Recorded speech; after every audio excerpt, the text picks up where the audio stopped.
स्वस्ति 12/3/2021 प्रातः मुरली बाप दादा मधुबन। मीठे बच्चे, संग दोष से बचकर पढ़ाई पर पूरा पूरा ध्यान दो तो कोई भी तूफान आ नहीं सकते। बाकी माया को दोषी मत बनाओ। प्रश्न है, कौन सी एक बात सदा ध्यान पर रखो तो बेड़ा पार हो जाएगा? उत्तर है, बाबा आपका जो हुक्म। ऐसे सदा बाप के हुक्म पर चलते रहो तो तुम्हारा बेड़ा पार हो जाएगा। हुक्म पर चलने वाले माया के वार से बच जाते हैं। बुद्धि का ताला खुल जाता है, अपार खुशी रहती है, कोई भी उल्टा कर्म नहीं होता है। गीत है, तुम्हें पाके हमने जहाँ पा लिया। ओम शांति। मीठे मीठे सभी सेंटर्स के बच्चों ने गीत सुना। सब जानते हैं कि बेहद के बाप से फिर से 5000 वर्ष पहले मुआफिक हम विश्व की बादशाही ले रहे हैं। कल्प कल्प हम लेने आते हैं, बादशाही लेते हैं, फिर गवाते हैं। बच्चे जानते हैं अभी हमने बेहद के बाप की गोद ली है, वह उनके बच्चे बने हैं। है भी बरोबर। घर बैठे हुए पुरुषार्थ करते हैं। बेहद के बाप से ऊंच पद पाने लिए पढ़ाई चल रही है। तुम जानते हो ज्ञान सागर पतित पावन सर्व का सदगति दाता शिव बाबा ही हमारा बाप भी है, टीचर भी और सतगुरु भी है। उनसे हम वर्षा लेते हैं तो उसमें कितना पुरुषार्थ करना चाहिए ऊंच पद पाने के लिए। अज्ञान काल में भी स्कूल में पढ़ते हैं तो नंबरवार मार्क्स से पास होते हैं अपनी पढ़ाई अनुसार। वहाँ ऐसे ही कोई नहीं कहेंगे कि माया हमको विघ्न डालती है, वह तूफान आते हैं। ठीक रीति पढ़ते नहीं हैं, वह बुरे संग में जाकर फंस जाते हैं, खेल कूद में लग जाते हैं, इसलिए पढ़ते नहीं, नापास हो जाते हैं। बाकी इसको माया के तूफान नहीं कहेंगे। चलन ठीक नहीं रहती तो टीचर भी सर्टिफिकेट देते हैं कि इनकी बद चलन है, कुसंक में खराब हुआ है। इसमें माया रावण को दोषी बनाने की बात नहीं। बड़े बड़े अच्छे आदमियों के बच्चे कोई तो अच्छा चढ़ जाते हैं, कोई शराब आदि पीने लग जाते हैं, गंदे तरफ चले जाते हैं तो बाप भी कहते हैं कि कपूत हो गया है। उस पढ़ाई में तो बहुत सब्जेक्ट होती है, यह तो एक ही प्रकार की पढ़ाई है। वहाँ मनुष्य पढ़ाते हैं, यहाँ बच्चे जानते हैं हमको भगवान पढ़ाते हैं। हम अच्छी रीति पढ़ें तो विश्व का मालिक बन जाते हैं। बच्चे तो बहुत हैं, फिर कोई पढ़ नहीं सकते संग दोष में आ करके। इसको माया का तूफान क्यों कहें? संग दोष में कोई पढ़ता नहीं है तो इसमें माया व टीचर व बाप क्या करेंगे? नहीं पढ़ सकते हैं तो चले गए अपने घर। यह तो ड्रामा अनुसार पहले भट्टी में पढ़ना ही था। शरण आकर ली, कोई को पति ने मारा तंग किया तो कोई को वैराग्य आ गया। घर में चल नहीं सकी, फिर कोई यहाँ आकर भी चली गई।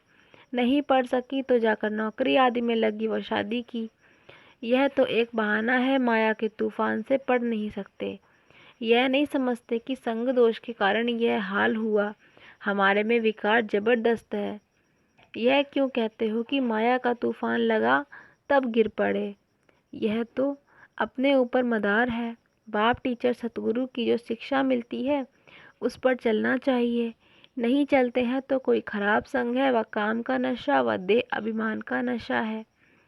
सब सेंटर्स वाले जानते हैं कि हम बेहद के बाप से विश्व की बादशाही लेने के लिए पढ़ रहे हैं। निश्चय नहीं है तो बैठे ही क्यों हैं? और भी बहुत आश्रम है, परंतु वहाँ तो कुछ प्राप्ति नहीं, एम ऑब्जेक्ट नहीं है। वह सब छोटे मठ पंथ टाल टालियाँ हैं। झाड़ वृद्धि को पाना ही है। यहाँ तो यह सारा कनेक्शन है। मीठे दैवी झाड़ का जो होगा वह निकल आएगा। सबसे मीठे कौन होंगे? जो सत्युग के महाराजा महारानी बनते हैं।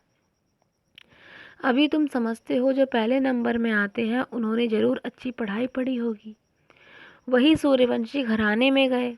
ऐसे भी हैं गृहस्थ व्यवहार में रहते, अर्पणमय जीवन है, बहुत सर्विस कर रहे हैं। फर्क है ना। फल यहाँ भी रहते हैं, बल यहाँ भी रहते हैं, परंतु पढ़ा नहीं सकते तो और सर्विस में लग जाते हैं। पिछाड़ी में थोड़ा राजाई पद पा लेंगे। देखा जाता है बाहर गृहस्थ व्यवहार में रहने वाले बहुत तीखे हो जाते हैं पढ़ने और पढ़ाने में। सभी तो गृहस्थी नहीं है, कन्या व कुमार को गृहस्थी नहीं कहेंगे। और जो वानप्रस्थी हैं वह 60 वर्ष के बाद फिर सब कुछ बच्चों को दे खुद कोई साधु आदि के संग में जाकर रहते हैं। आजकल तो तमो प्रधान है, तो मरने तक भी धंधे आदि को छोड़ते नहीं हैं। आगे 60 वर्ष में वानप्रस्थ अवस्था में चले जाते थे, बनारस में जाकर रहते थे। यह तो बच्चों ने समझाया है, वापस कोई जा ना सके, सदगति को पा नहीं सकते।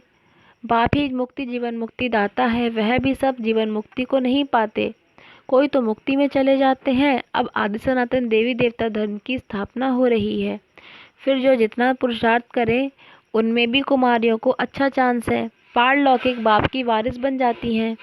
यहाँ तो सब बच्चे बाप से वर्षा लेने के हकदार हैं, वहाँ तो बच्चियों को वर्षा नहीं मिलता। बच्चों को लालच रहती है, बल ऐसी भी जो समझते हैं कि यह भी वर्षा मिलेगा तो भी लेवें, वो भी लेवें, उनको क्यों छोड़ें। दोनों तरफ पढ़ते हैं, ऐसे किस्म किस्म के बच्चे हैं। अब यह तो समझते हैं अच्छा जो पढ़ते हैं वह ऊंच पद पा लेते हैं, प्रजा में बहुत साहूकार बन जाते हैं। यहाँ रहने वालों को अंदर ही अंदर रहना पड़ता है, अंदर ही रहना पड़ता है। दास दासियाँ बन जाते हैं। फिर त्रेता के अंत में 3 4 5 जन्म करके राजाई पद मिलेगा। उनसे तो वह साहूकार अच्छे हैं जो सतयुग से लेकर उन्हों की साहूकारी कायम रहती है।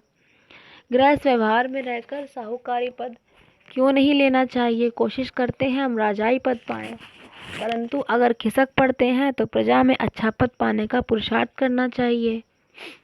वह भी तो ऊंच पद हुआ ना। यहाँ रहने वालों से बाहर रहने वाले बहुत ऊंचा पद पा सकते हैं। सारा मदार पुरुषार्थ पर है, पुरुषार्थ कभी छिप नहीं सकता। प्रजा में जो बड़े से बड़ा साहूकार बनेगा वह भी छिपा नहीं रहेगा। ऐसे नहीं कि बाहर वालों को कोई कम पद मिलता है। पिछाड़ी में राजाई पद पाना अच्छा व प्रजा में शुरू से लेकर ऊंच पद पाना अच्छा। गृहस्थ व्यवहार में रहने वालों को इतने माया के तूफान नहीं आते, यहाँ वालों को तूफान बहुत आते हैं। हिम्मत करते हैं हम शिव बाबा की शरण में बैठे हैं, परंतु संग दोष में पड़ते नहीं हैं। पिछाड़ी में सब मालूम पड़ जाता है, साक्षात्कार होगा कौन क्या पद पाएंगे। नंबर वार पढ़ते हैं ना। कोई तो सेंटर्स को आपे ही चलाते हैं, कोई तो सेंटर्स, कहाँ तो सेंटर्स चलाने वाले से ही पढ़ने वाले तीखे हो जाते हैं। सारा पुरुषार्थ पर है। ऐसे नहीं कि माया के तूफान आते हैं, नहीं। अपनी चलन ठीक नहीं है, श्रीमत पर नहीं चलते हैं। लौकिक में भी ऐसा होता है, टीचर व माँ बाप की मत पर नहीं चलते। तुम तो ऐसे बाप के बच्चे बने हो जिनको कोई बाप ही नहीं। वहाँ तो बाहर में बहुत जाना पड़ता है। कई बच्चे संगदोष में फंस पड़ते हैं तो नापास हो जाते हैं। ऐसे क्यों कहेंगे कि माया के तूफान आते हैं, यह अपनी मूर्खता है।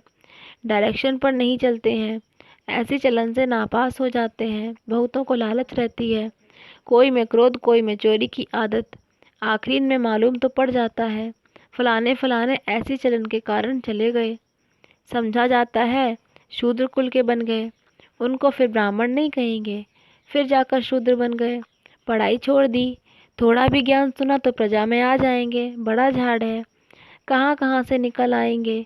देवी देवता धर्म के और धर्म में कन्वर्ट हो गए होंगे, वह निकल आएंगे। बहुत आएंगे तो सब वंडर खाएंगे। और धर्म वाले भी मुक्ति का वर्षा तो ले सकते हैं ना। यहाँ कोई भी आ सकते हैं। अपने घराने में ऊंच पद पाना होगा तो वह भी आकर लक्ष्य लेकर जाएंगे। बाबा ने तुमको साक्षात्कार कराया था कि वह भी आकर लक्ष्य लेकर जाते हैं। ऐसे नहीं कि यहाँ रहकर ही लक्ष्य में रह सकेंगे। कोई भी धर्म वाला लक्ष्य ले सकता है, लक्ष्य मिलता है। बाप को याद करो, शांति धाम को याद करो तो अपने धर्म में ऊंच पद पा लेंगे। उनको जीवन मुक्ति तो मिलनी नहीं है, ना वहाँ आएंगे, दिल लगेगी नहीं। सच्ची दिल उन्हों की लगती है जो यहाँ के हैं। पिछाड़ी में आत्माएं अपने बाप को तो जान जाएं। बहुत सेंटर्स पर ऐसे भी हैं जिनका पढ़ाई पर अटेंशन नहीं है, तो समझा जाता है ऊंच पद पा नहीं सकेंगे। निश्चय हो तो यह नहीं कह सकते कि फुर्सत नहीं, परंतु तकदीर में नहीं तो कहते हैं फुर्सत नहीं है।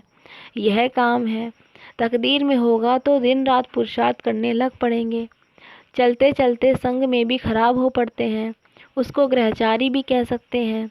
बृहस्पति की दशा बदलकर मंगल की दशा हो पड़ती है, शायद आगे चलकर उतर जाए। कोई केले बाबा कहते हैं राहु की दशा बैठी है, भगवान का भी नहीं मानते हैं, समझते हैं यह ब्रह्मा कहते हैं। बच्चों को यह नहीं पता पड़ता कि कौन है जो डायरेक्शन देते हैं। दे अभिमान होने कारण साकार के लिए समझ जाते हैं। देही अभिमानी हो तो समझें कि शिव बाबा जो भी कहते हैं वह हमें करना है। रिस्पॉन्सिबिलिटी शिव बाबा पर है। शिव बाबा की मत पर तो चलना चाहिए ना। देह अभिमान में आने से शिव बाबा को भूल जाते हैं। फिर शिव बाबा रिस्पॉन्सिबल नहीं रह सकता। उनका ऑर्डर तो सिर पर धारण करना चाहिए, परंतु समझते नहीं कि कौन समझाते हैं। सो भी और तो कोई ऑर्डर नहीं करते, सिर्फ बाप कहते हैं मैं तुमको श्रीमत देता हूँ, एक तो मुझे याद करो और जो ज्ञान मैं सुनाता हूँ वे धारण करो और कराओ। बस यही धंधा है। अच्छा बाबा जो हुक्म। राजाओं के आगे जो रहते हैं वह ऐसे कहते जो हुक्म। वह राजाएं हुक्म करते थे, यह शिव बाबा का हुक्म है। घड़ी घड़ी कहना चाहिए जो हुक्म शिव बाबा, तो तुमको खुशी भी रहेगी। समझेंगे शिव बाबा हुक्म देते हैं, याद रहेगी शिव बाबा की तो बुद्धि का ताला खुल जाएगा। शिव बाबा कहते हैं यह प्रैक्टिस पड़ जानी चाहिए तो बेड़ा पार हो जाए, परंतु यही डिफ़िकल्टी है। घड़ी घड़ी भूल जाते हैं। ऐसे क्यों कहना चाहिए कि माया भुलाती है। हम भूल जाते हैं इसलिए उल्टे काम होते रहते हैं। बहुत बच्चियां हैं, ज्ञान तो बहुत अच्छा लेती हैं, परंतु योग नहीं, जिससे विकर्ण विनाश हो। ऐसे बहुत अच्छे अच्छे बच्चे हैं, योग बिल्कुल नहीं, चलन से समझा जाता है, योग में रहते ही नहीं, फिर पाप रह जाते हैं जो भोगने पड़ते हैं। इसमें तूफान की तो बात ही नहीं। समझो यह मेरी भूल है, मैं श्रीमत पर चलता नहीं हूँ। यहाँ तुम आए हो राजयोग सीखने, प्रजा योग नहीं सिखाया जाता है। माता पिता तो है ही, उनको फॉलो करो तो तुम भी गद्दी नशीन बनेंगे। इनका तो सरनेट है ना। यह श्री लक्ष्मी नारायण बनते हैं तो फॉलो मदर फादर, और धर्म वाले मदर फादर को फॉलो नहीं करते हैं, वह तो फादर को ही मानते हैं। यहाँ तो दोनों है। गॉड तो है क्रिएटर, मदर का फिर गुप्त राज है। माँ बाप पढ़ाते रहते हैं, समझाते हैं ऐसे नहीं करो यह करो। टीचर कोई भी सजा देंगे तो स्कूल के बीच में देंगे ना। ऐसे थोड़े ही बच्चा कहेगा कि मेरी इज्जत लेते हो। बाप 5-6 बच्चों के आगे थप्पड़ मारेगा तो ऐसे बच्चा थोड़े ही कहेगा कि 5-6 के आगे क्यों लगाया। नहीं, यहाँ तो बच्चों को शिक्षा दी जाती है, फिर भी नहीं चल सकते तो अच्छा गृहस्थ व्यवहार में रहते फिर पुरुषार्थ करो। अगर यहाँ बैठे डिस सर्विस की तो कुछ भी थोड़ा होगा वह भी खत्म हो जाएगा। नहीं पढ़ना है तो छोड़ दो, बस हम चल नहीं सकते, ग्लानि क्यों करनी चाहिए। ढेर बच्चे हैं, कोई पढ़ेंगे कोई छोड़ देंगे, हर एक को अपनी पढ़ाई में मस्त रहना चाहिए।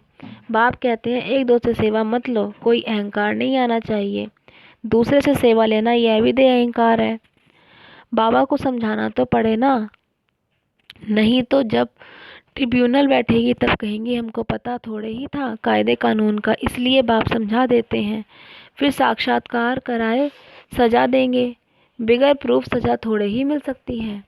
अच्छा समझाते तो बहुत है, कल्प पहले मुआफिक। हर एक की तकदीर देखी जाती है। कई सर्विस कर अपनी जीवन हीरे जैसे बनाते हैं, कई हैं जो तकदीर को लकीर लगा देते हैं। अच्छा, मीठे मीठे से कील दे बच्चों प्रति माता पिता बाप दादा का याद प्यार और गुड मॉर्निंग। रूहानी बाप की रूहानी बच्चों को नमस्ते। रूहानी बच्चों की रूहानी बाप दादा को नमस्ते नमस्ते नमस्ते। धारणा के लिए मुख्य सार। पहली पॉइंट, बाप टीचर सतगुरु द्वारा जो शिक्षाएं मिलती हैं उन पर चलना है। माया को दोष ना देकर अपनी कमियों की जांच कर उन्हें निकालना है। दूसरी पॉइंट, अहंकार का त्याग कर अपनी पढ़ाई में मस्त रहना है। कभी दूसरों से सेवा नहीं लेनी है। संग दोष से बहुत बहुत संभाल करनी है। वरदान, निश्चय के आधार पर सदा एक रस अचल स्थिति में स्थित रहने वाले निश्चिंत भव। विस्तार है, निश्चय बुद्धि की निशानी है ही सदा निश्चिंत। वह किसी बात में डगमग नहीं हो सकते, सदा अचल रहेंगे, इसलिए कुछ भी हो सोचो नहीं, क्या क्यों में कभी नहीं जाओ। त्रिकालदर्शी व निश्चिंत रहो, क्योंकि हर कदम में कल्याण है। जब कल्याणकारी बाप का हाथ पकड़ा है तो वह अकल्याण को भी कल्याण में बदल देगा, इसलिए सदा निश्चिंत रहो। स्लोगन, जो सदा स्नेही है वह हर कार्य में स्वतः सहयोगी बनते हैं। अच्छा, ओम शांति। Thank you for watching my video. Please like share and subscribe my channel.